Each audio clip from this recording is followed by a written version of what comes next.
Bonjour et merci de votre fidélité.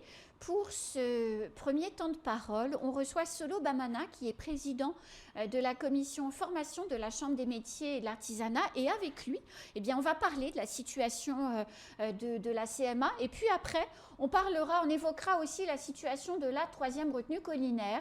Solo Bamana, bonjour. Bonjour. Merci d'avoir accepté notre invitation. C'est moi qui te remercie pour pouvoir informer les marais de la situation de la CMA. Alors, comment va-t-elle, la CMA, justement? Elle va très bien, la CMA. Elle va très bien, parce que nous avons été élus en 2011. Oui. Non, pas en 2011. Non, en 2021, plutôt en novembre 2021. Et quand on est arrivé à la Chambre, effectivement, il y a eu beaucoup de problèmes. On s'est rendu compte que les bilans de 3 ans de suite n'ont pas été réalisés, 2019, 2020, 2021. Il y a eu des problèmes de dysfonctionnement dus à une organisation interne qui faisait que le DGS a, dans le temps, cumulé toutes les fonctions. Donc, il y a eu beaucoup de dysfonctionnement. La première chose que nous avons demandé à l'État lors de l'installation des élus, c'était de réaliser un audit financier complet et administratif pour pouvoir connaître l'état exact de la CMA. L'état des finances. L'état des finances et puis l'état aussi des finances et puis l'état administratif en matière de gestion du personnel et autres. Donc l'État a diligenté un audit de gouvernance par la CGFI du ministère qui a été réalisé au mois de juin 2022 et un état financier est révélé à 250 000 € de dette. Pour un budget global de combien? À peu près dans les 2 millions d'euros par an. Alors, ce qui se passe, c'est que nous avons constaté que l'audit financier était totalement faux. Donc, nous avons réalisé un audit interne dans lequel nous avons pris en compte toutes les dettes et toutes les créances qui étaient disponibles à l'époque. On s'est rendu compte qu'effectivement, quand on a fait les bilans 2019, et 2020 et 2021, nous sommes arrivés à un volume de dette de 2,6 millions. Ah oui. Tout à fait. Ensuite, avec une dette de l'ordre de 2,8 millions, qui prenait en compte l'ensemble des factures non payées. Pour vous donner l'exemple très simple, en matière de fournisseurs, nous étions à 690 000 € de dette, l'URSSAF 440 000 €. La CMA France, c'est le service de réseau en métropole qui gère aussi toutes les CMA de France et de Navarre. On est à 221 000 €. Un compte découvert de la BFC de l'ordre de 525 000 €. Et puis surtout, une dette concernant l'Europe, parce que nous bénéficions de 2 projets dans le cadre d'Interreg, de l'École de la mode et le Forum des métiers, où la CMA a perçu plus de 779 000 € avant même que les actions soient réalisées. Donc ça fait un total, je vous dis, de 2 650 000 € de dettes. Donc sur le plan financier, effectivement, la CMA se trouve dans une situation très difficile. Nous avons comment dirais-je, eu des pressions énormes pour baisser ces dettes, que ce ne soit pas inscrit dans le bilan 2021. Nous avons dit non. On a réalisé l'état financier et l'état administratif et ce bilan a été validé en 2023 parce qu'on n'avait pas la capacité de faire autre chose. En Assemblée générale, c'était validé. Ensuite, on a en inscrivant l'ensemble de manière la plus honnête possible. La plus honnête possible, c'est l'état exact. Il n'y a aucune dette qui a été oubliée. Donc ce bilan a été validé en Assemblée générale. Bien évidemment, il y a le commissaire aux comptes qui doit faire son rapport lors de l'AG. Il a fait son rapport lors de l'AG. Nous avons rejeté le rapport du commissaire aux comptes. Pourquoi? Parce que son rapport n'était pas tout sincère et ne reflétait pas la situation financière de la CMA. À partir de là, nous avons opté de faire le plan de redressement de la Chambre. C'est le travail qui est effectué. En fait, ce qu'il y a eu, c'est quoi? Nous avons constaté que le secrétaire général qui était à l'époque cumuler pratiquement toutes les fonctions. Et ça a gêné réellement le fonctionnement de la Chambre. Donc la première décision qu'on a prise, c'est de mettre fin aux fonctions du secrétaire général et de recruter un autre secrétaire général. Ce qui a été fait, puisque nous avons rencontré le président du conseil départemental, après une consultation large pour recruter un DGS, et il y a un agent du conseil départemental qui avait répondu, et nous avons rencontré... C'est Alia Duri. Alia Duri, nous avons rencontré le président du conseil départemental qui a accepté de mettre à disposition Alia Duri à la CMA. Suite à ça, M. Alia Duri, très compétent, a fait son travail. Malgré toutes les difficultés qu'il y a eu, a fait son travail. Donc aujourd'hui, on sait exactement l'état exact de la CMA en termes de fonctionnement, puisque nous avons réalisé aussi l'organigramme complet. Nous avons aussi le plan de redressement est déjà fait. Maintenant, il va passer en assemblée générale d'ici peu. Mais alors, vous l'avez dit, vous devez, enfin, quand je dis vous, c'est la CMA doit à des entreprises 2,8 millions. Est-ce que toutes ces factures seront payées? Parce que parmi toutes ces sommes, il y a plein de petites entreprises de Mayotte qui ont travaillé et qui n'ont pas été payées. Vous allez pouvoir payer ce que vous devez à quel horizon? C'est une très bonne question. En fait, quand on a fait ça, il y a eu beaucoup de choses. Je rappelle qu'en 2006, lorsqu'on a fait la partition entre les chambres, le CFA de Kaouini a été transféré au département. C'est suite à un arrêté du préfet. En compensation, le département devrait verser 500 000 euros, 506 000 euros au CFA pour pouvoir travailler. Depuis 2006 jusqu'à aujourd'hui, ce montant n'a jamais été versé à la CMA. Les difficultés ont commencé par là. Deuxième point, on a bénéficié de 2 programmes d'Interreg, l'école de la mode et puis le forum des métiers, à hauteur de 1,8 million par là. La première action ont été faites auparavant, il reste 2 actions à terminer pour les 2 actions. Or, il se trouve que la CMA a perçu 800 000 euros sans aucune procédure. Aujourd'hui, nous sommes dans l'incapacité de justifier ces dépenses. Vous savez très bien, quand on a un fonds européen, il faut d'abord payer, ensuite... on est remboursé. Eh bien, ce montant de 800 000 euros a été perçu, dépensé, et là, aujourd'hui, nous sommes en incapacité de rembourser ces sommes. Vous imaginez, donc, il y a eu tout un laxisme de gestion dans la CMA depuis 2011. On a toujours fonctionné avec des budgets provisoires, avec des bilans provisoires. Là-dessus, je dirais que les pouvoirs publics ont failli à leur mission.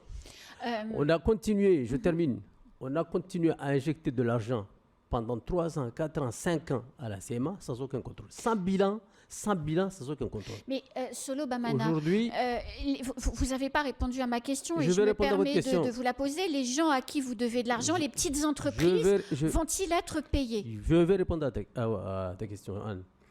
Alors, donc nous avons saisi le département par rapport à cette créance qui doit être versée, c'est 500 000 euros. Il y a ce qu'on appelle un fonds de la formation qui est géré par le DERFIP, 247 000 euros. Nous avons fait un dossier également pour l'aide des taxis de 160 000 euros auprès du département. Donc ça, c'est de l'argent que nous devons au pouvoir public. Si le pouvoir public paye cet argent à la CMA, nous serons en capacité de payer les entreprises. Ces dossiers ont fait déjà l'objet d'une saisine du département, de la préfecture, de la CMA France. C'est à laquelle, avec CMA France, on bénéficie de la taxe de l'ordre de 600 000 euros qui est versée 50 000 euros par mois. D'ailleurs, on est très étonné que cette taxe ne soit pas versée de manière régulière, mais c'est aux diligences de la CMA France. On dirait qu'il y a une volonté de tuer la CMA. Ce n'est pas normal parce que la CMA, c'est un outil fantastique. Et là, on va parler du plan de redressement après, des possibilités d'évolution de la CMA. Donc nous serons, rien que l'argent qu'on doit au pouvoir public, nous serons en capacité de payer ces artisans. Mais Solo Bamana, donc ok, si vous percevez l'argent, vous pourrez payer. Oui. Il y aurait, selon un certain nombre de sources concordantes, également quelques affaires avec des élus qui auraient été entendus par les forces de l'ordre, les autorités. C'est quand même un climat qui prévaut autour de cette Chambre des métiers qui est inquiétant tout de même. Bien évidemment, dans la mesure où on a laissé faire pendant des années, bien sûr, quand il s'agit de rembourser 800 000 euros à l'Europe, cet argent est parti où? Donc à un moment donné, il faut que la Cour des comptes regarde ce qui se passe et puis le procureur regarde ce qui se passe dedans. Donc nous avons décidé, en tout cas à la Chambre des métiers au bureau, que nous allons porter plainte et la justice prendra la suite. Vous comprenez ce que je veux dire? Bien sûr. S'il y a eu comment dirais-je, des malversations, eh bien, la justice fera son boulot. S'agissant de la voiture dont vous voulez parler, c'est un véhicule, bien évidemment, qui a été acheté avant même que nous soyons élus, qui est dans un état totalement dérobé, qui est comment dirais-je, dans un garage pour être, comment dirais-je, réparé. Mais pourquoi, Donc, si la voiture a été achetée avant votre arrivée, pourquoi aller jusque en garde à vue ou être entendu? Non, parce que, quel bien était évidemment, le statut précis sur cette affaire? Ça ne vous concerne pas, à la limite. Ben, justement, c'est la raison pour laquelle ce sont des gens qui sont à l'extérieur, qui disent n'importe quoi et qui nous salissent. Depuis qu'on est arrivé en 2021, il n'y a que ça. Il n'y a qu'à regarder les journaux qui sortent tous les jours. Moi, je les cite, Nouvelles de Mayotte. Tous les jours, on alimente des conneries dans ce journal. Nous avons fait 2 ans sans aucune communication. C'est vrai. Nous avons envoyé à la presse un communiqué de presse donnant exactement l'état financier d'aujourd'hui. C'est vrai, je confirme. Vous confirmez parce que vous l'avez eu. Ensuite, qui donne aussi les perspectives de développement de la Chambre. C'est ça qui est important. Alors justement, dans ce communiqué, vous parlez d'un plan de développement de la formation.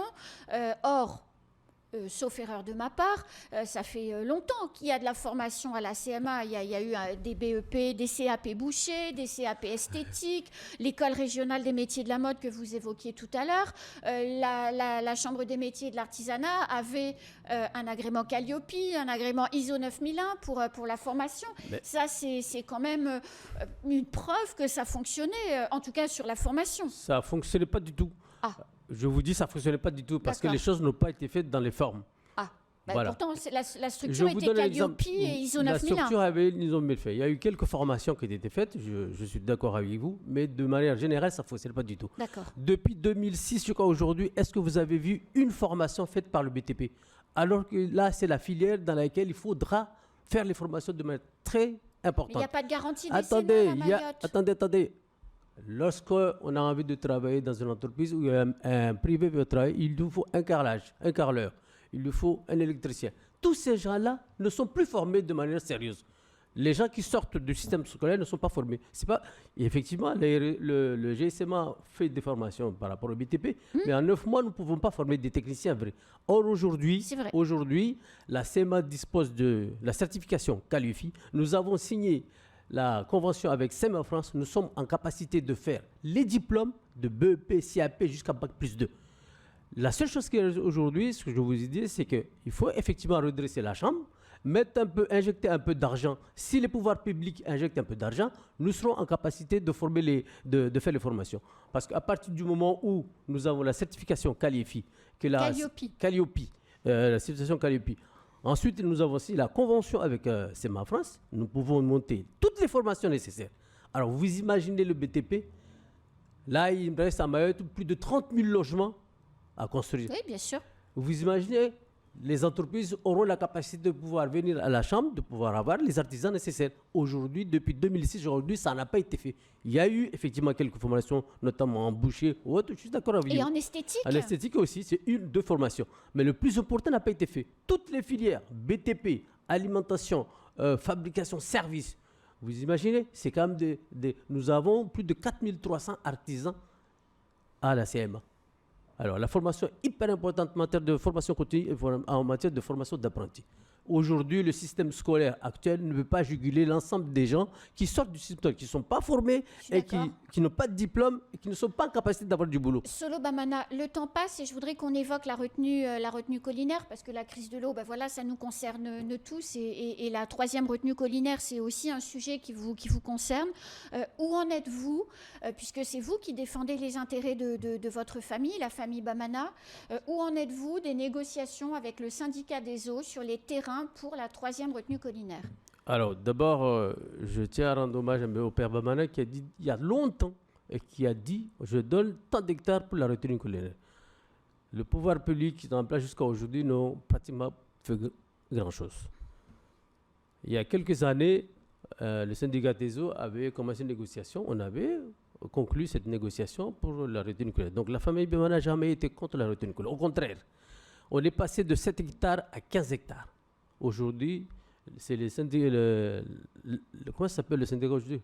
Les eaux de Mayotte. Les eaux de Mayotte a repris le dossier. Moi, quand j'ai rencontré les eaux de Mayotte, je leur ai dit nous voulons une délibération claire qui est écrite, qui dit est-ce que la retenue collinaire sera faite ou pas. On a eu la délibération, la retenue collinaire va se faire. Maintenant, c'est le PFAM qui est chargé de la maîtrise foncière. La négociation est en cours et il n'y a aucun problème par rapport à ça. Ça va aboutir quand, selon vous? Je pense que si PFAM fait son boulot correctement, d'ici décembre, les négociations seront finies et il n'y aura pas de problème de foncier. C'est une excellente nouvelle. Oui, c'est une excellente nouvelle et les gens ils disent n'importe quoi. Il faut qu'ils arrêtent. Aujourd'hui, les eaux de Mayotte ont pris la délibération. Le PFAM instruit la maîtrise foncière. Ça va aboutir peut-être en fin décembre, d'ici fin d'année, la retenue collinaire, si les pouvoirs publics prennent le relais, ça va être fait dans les formes. Parfait. Eh bien, écoutez, merci beaucoup, Solo Bamana. Vous n'allez pas attendre 2 ans pour revenir parler de la CMA? Moi, je souhaiterais surtout insister sur le plan de redressement qui a été fait aujourd'hui, qui va être validé par l'Assemblée générale, l'Assemblée de la CMA, qui sera présenté au niveau du département, qui sera présenté à l'État, à CMA en France. Aujourd'hui, nous sommes en capacité de former les Mahorais. Et ça, ce qui est important dans ce sujet-là, c'est que la CMA, c'est un outil fantastique de formation pour les artisans. Alors, je ne comprends pas pourquoi les gens mettent du bâton de l'eau. Il y a un sujet qui va revenir très vite, d'ailleurs, je pense que je vais revenir, c'est aujourd'hui, on va vers une mutualisation et une tutelle de fait par la Réunion. Nous sommes invités à la Réunion le 24 octobre pour discuter de ce sujet-là. Nous allons être très attentifs à ce sujet-là parce que nous ne souhaitons pas du tout que la CMA Mayotte soit mise en tutelle de la Réunion. Merci beaucoup, Solo Bamana. C'est la fin de ce temps de parole. Tout de suite à la suite de nos programmes. Merci.